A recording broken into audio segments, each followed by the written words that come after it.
تطعن في شرف لاعب في الزمالك وتجيب له كلب اسود، كلب اسود، وما كانش معاك ولا كان طرف في اي حاجه، جبت له كلب اسود نزلوا احتفلوا بيه، كان كلامك ايه يا كابتن ابراهيم المنيس؟ كان كلامك ايه يا باشمهندس يا مربي الاجيال يا فاضل؟ احمد سيد زيزو نجم الاهلي الحقيقه صبح على الناس بستوري على انستجرام، انساني قوي وخير جدا. طبعا استاذ ابراهيم شاف الستوري انسانيه جدا وخيره جدا، عشان زيزو كتبها او زيزو قالها وهو لابس بس التيشيرت الاحمر، يعني نفس الستوري دي والله اعلى واعلم لو كان زيزو كتبها وهو لابس التيشيرت ابو خطين حمر كان هيبقى الوضع مختلف خالص في الانسانيه والحاجات الحلوه دي كلها.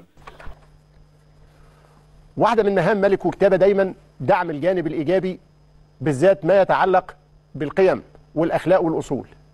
عشان كده خلونا نقف عند اللي قاله زيزو، ولازم اعرف راي المهندس عدلي فيه. كتب احمد سيد زيزو: السؤال الوحيد والاوحد اللي مش عايز يطلع من دماغي ونفسي الاقي له اجابه، هو بجد لما حد بيخوض في عرض الناس ويقعد يشتم فيهم ويسب ويتنمر ده بيعود ولا بيرجع عليه بايه؟ هل بيروح البيت بيلاقي بيته اتغير؟ طب بيبص تحت بيته بيلاقي العربيه اللي نفسه فيها موجوده؟ طب ولاده وصلوا للمكان اللي بيتمناها؟ طيب عايش ابوه وامه في حاجه يستحقوها؟ انا مش قادر استوعب فعلا الموضوع ده. زيزو وبيقول بلاش انت، هل اللي بتخوض في عرضه ده وبتشتمه وبتتنمر عليه بيصحى بعد شتمتك له مش شغال نفس الشغلانه بتاعته؟ ما عندوش نفس البيت؟ طب والعربيه؟ حياتكم يعني اتغيرت؟ الاجابه لا. طب ايه ليه بتعمل كده؟ عمال تكبر وتكتر في ذنوب الله اعلم هتعرف تمسحهم ولا لا، ومفيش حاجه على ارض الواقع بتتغير بعد الشتيمه دي كلها. بيقول زيزو: مش بتشوف كل الناس اللي فجاه ما بقوش حواليك؟ دي مش حاجه تخليك تتعظ، تخليك تفكر انا بعمل كده ليه وعشان ايه؟ فكر كويس عشان والله ما في حاجه مستاهله. اعرف ان رزقك كده كده ربنا كاتبه لك، وانت اللي بتختار الطريقه اللي بيجي لك بيها الرزق، فخليها دايما طريقه كويسه، وافتكر دايما انها مش دايما. صباحكم جميل ومساءك زي الفل يا كابتن زيزو. الحقيقه كلام في الجول. انا تعمدت ان انا اسمعها القصيده الشعريه الجميله دي بصوت الاستاذ ابراهيم المنيسي عشان بس افتكر كل ما ما يجي في بالي بس حاجه كده عملها جمهور الاهلي الكيوت اللي ما بيغلطش خالص، افتكر كلام استاذ ابراهيم وهو بيتكلم على زيزو وانسانيته وعظمته. وليه يا جماعه يا وحشين يا كخه بتشتموه ليه؟ ليه الراجل ما عملش حاجه بتشتموه ليه؟ عشان بس الناس اللي بتصطاد في المايه العكره. انا ضد اي حد يغلط في اي حد، لا الام بتتدخل في قصصنا دي ولا الاب ليه علاقه ان انت تغلط فيه، ولا قله ادب وسفاله هتفيدك باي حاجه. انا ضد ده من اي حد، سواء جمهور الزمالك بيشتم فهو غلطان ويستاهل العقاب، جمهور اهلي بيشتم غلطان ويستاهل العقاب. قله الادب عمرها ما كانت مبرر لاي حاجه. بس انا عايزك قبل ما تقيم الحجه على غيرك وتعمل فيها شيخ تبص لافعالك الاول. كلام طبعا من شخص بيحاول انه يرصد ظاهره هو نفسه واحد ضحاياها. محدش يا استاذ ابراهيم يعني فجاه كده الناس تتحول الى ملائكه بتعليقات شيطانيه ينتقدوا تصرفات الناس اللي قدامهم بمنتهى التنمر. ده بيعيبوا على الناس على خلقتها، على طريقتها في الكلام، على هيئتها. بيعيبوا الناس يوصل يقول لك الراجل اللي كبر، يا راجل انت ابوك كبر، يا راجل انت هتكبر وعايز اللي يحترمك. صحيح. هو انت لما ما تحترمش الناس فاكر ان الناس هتفتكر لك اللي عملته ده؟ اصبح الموضوع اللي مش قادر عليه يا استاذ ابراهيم اشتمه، فرغ. انا احيانا بيصعبوا عليا لانهم واضح انهم بايتين يفكروا بمنتهى القلق نعمل ايه في الناس اللي مضايقانا دي، في حين الناس اللي بتتشتم دي مش بتفكر فيهم خالص.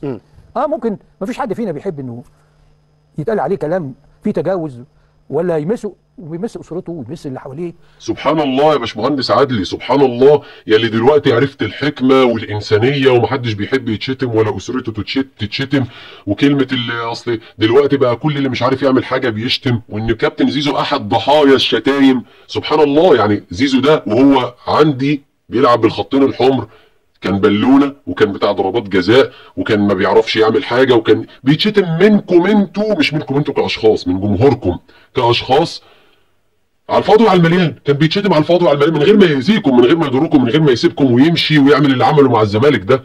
يا جدع ده انتوا بطلتوا محمود علاء كوره. يا جدع ده انتوا ما سبتوش حد في الزمالك الا لما اهنتوه، ده انا لسه هرص لك. يعني من باب الفضول كده والله عملتها. دورت هم مين دول اللي بيشتموا، الاقي ناس كبيره في السن، وناس لابسه بدل تلاقي واحد صورته كبيره، وناس لابسه بدل وشيك وقاعده على مكاتب شيك وبيقول الفاظ وبيتمنى الشر للناس ويشتمهم ويتنمر عليهم. ايه يا ابني اللي موصلك؟ ده احيانا تلاقي حد والله بجد حاطط شعار ديني، ايوه، ورا منه حديث، وهو كلامه في منتهى بس لفت نظري يا استاذ ابراهيم يعني بخصوص موضوع بفتش فيه كده. كان يعني الاخراني ده اللي يخصك، اشوف مين اللي لا تعليقات ايجابيه وتعليقات سلبيه. كل التعليقات السلبيه تابعه لصفحات بتنتحل اسم النادي الاهلي.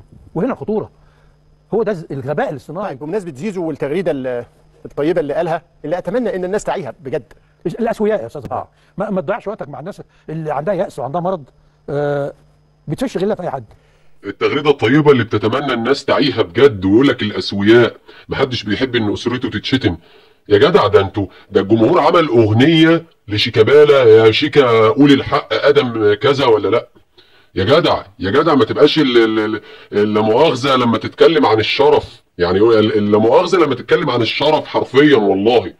يعني تقول لي تطعن في شرف لاعب في الزمالك وتجيب له كلب اسود، كلب اسود، وما كانش معاك ولا كان طرف في اي حاجه، جبت له كلب اسود ونزلوا احتفلوا بيه. كان كلامك ايه يا كابتن ابراهيم المنيس؟ كان كلامك ايه يا باشمهندس يا مربي الاجيال يا فاضل؟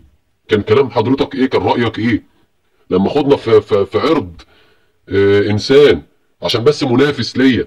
ولما شيكابالا رد عليهم في الملعب عملوا ايه؟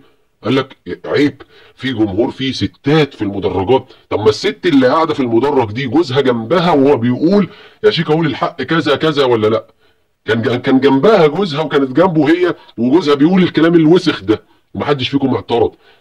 الوساخه عندكم عادي عادي لما تطلع مني، لكن لما تطلع عليا وتتقال عليا غلط، الغلط غلط في كل الاوقات يا باشمهندسين.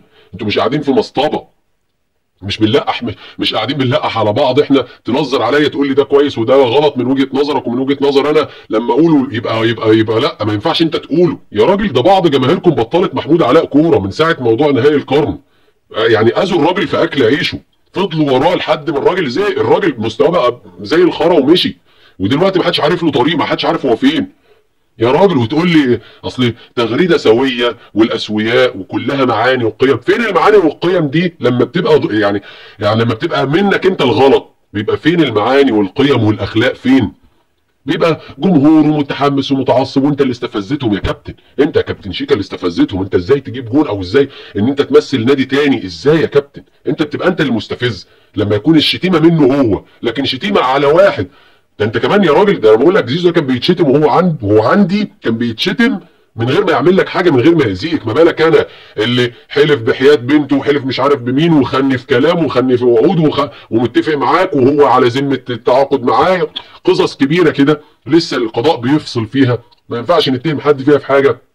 راجل عاش معايا قصص وحوارات وكسبنا بطولات، ويطلع يقول لك وبص والزمالك وشعار النادي وبتاع، وفجاه الاقيه عندك ومتفق معاك في عز ما انا بلعب في بطوله. كل دي اذيه اذاهالي غير الاذى النفسي والمعنوي. انا مش ببرر شتيمه، غلط غلط غلط غلط، والمفروض اللي يشتم او يغلط يتعاقب. بس انا بقول لك ان الغلط حصل بسبب فعله معينه. ايوه الغلط غلط في كل الاحوال. فانت بتيجي تقول لي دلوقتي ايه؟ لا هو انت مالكش حق تشتم. طب يا فندم هو ما كانش عامل لك انت اي حاجه خالص خالص وكنت بتشتمه. ايه ردك يا باشمهندس؟ نفسي اشوف لك رد انت ولا الراجل اللي قاعد معاك ده. يعني بص في كلمه يعني بص ما ميزش بين ده وده، كلمه غلط تتقال غلط على كله. بس انا ما اعتقدش ان ده تطلع منكم طول العمر. انا نفسي بس الواحد لما يقعد يتفرج على نفسه، يعني انا مثلا دلوقتي انت في التلفزيون، انا دلوقتي بعد ما اموت حد يتفرج على الفيديو اللي انا بعمله دلوقتي ده، انا مش يعني اعشم في ربنا ان انا مش هتضر منه. ليه؟ لان انا قلت كلمه حق. انا في اقتناع ان دي كلمه حق عليا وعلى غيري. الغلط غلط في كل الاحوال. انت يا باشمهندس انت او الاستاذ ابراهيم تجرؤ ان انت تقول على حاجه ضدك ان هي غلط او اللي المفروض ما كانتش تحصل في اللي انا قلتهم؟ ما تجرؤش، والا مش هتبقى والله اعلى واعلم مش تبقى شغال في الشغلانه اللي انت فيها دلوقتي دي، صح؟ لان هتلاقي اللي بص اللي مش هيسكت لك. فانت يعني انت دلوقتي ليه الكلب مكيالين، وليه الحاجه ليها 100 معيار عندي على حسب هي معايا ولا ضدي؟ ليه يعني؟ هنروح من ربنا فين كلنا كده؟ يعني انت لما تموت مثلا هتروح من ربنا فين؟ هتهرب منه تروح قناه الاهلي؟ هل مثلا حضرتك لما تموت هتروح للكابتن الخطيب؟ انا يعني استغفر الله يعني.